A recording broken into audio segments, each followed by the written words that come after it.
Teresa, good evening. In a shocking state of finances, the Pentagon is apparently running out of money as the U.S. war with Iran rages on to the tune of $37.5 billion, while they request $67 billion more.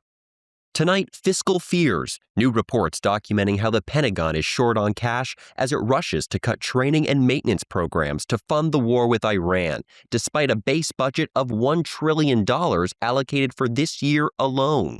Defense Secretary Pete Hegseth testifying to Congress on Tuesday, grilled by lawmakers about the military spending and the actual progress the United States has made against Iran.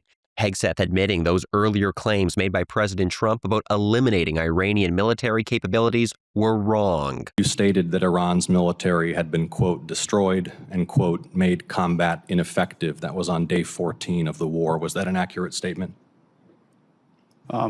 They didn't have a Navy any longer. It was completely sunk. Their missiles were buried underneath a lot of their underground facilities, and their defense industrial base has been almost completely destroyed. So as far as a military assessment of Iran's capabilities, it didn't mean by any stretch of the imagination absolute zero.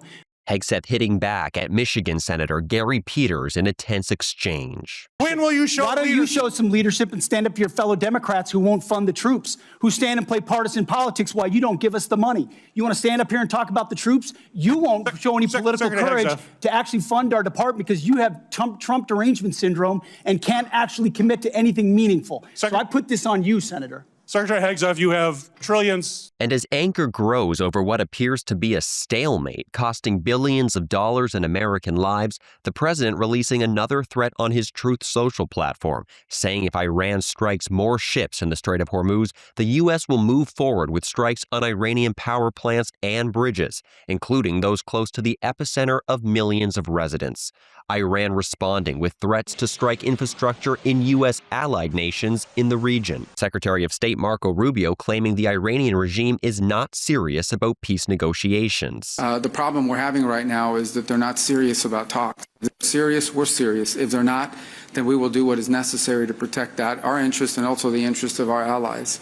Mr. Trump was at Dover Air Force Base yesterday to mark the return of troops killed in the war, meeting parents and grieving family members.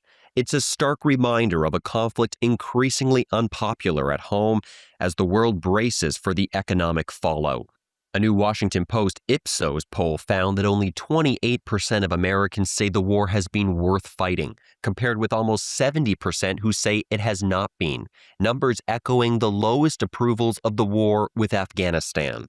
Meanwhile, Congress passing a $1.15 trillion defense spending bill, which leaned heavy on party lines. The bill faces an uphill battle in the Senate, largely due to Iran war spending and the integration of U.S.-Israeli military cooperation in research, weapon development, and supply chains. With Congress deep into campaign season and the midterms on the mind of both Republicans and Democrats, House Speaker Mike Johnson plainly saying the U.S. needs to wrap up its war with Iran, breaking from the White House. But it is a very important objective that I believe we've achieved to ensure that the largest sponsor of state of terrorism does not have a nuclear weapon. That would be a disaster for everybody, and everybody around the world understands that. Now we got to wrap it up. Yes, ma'am.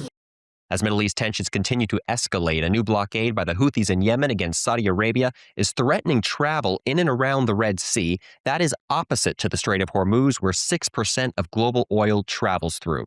Marco Rubio calling those developments problematic as talks begin with Saudi Arabia on nuclear advancements. Teresa?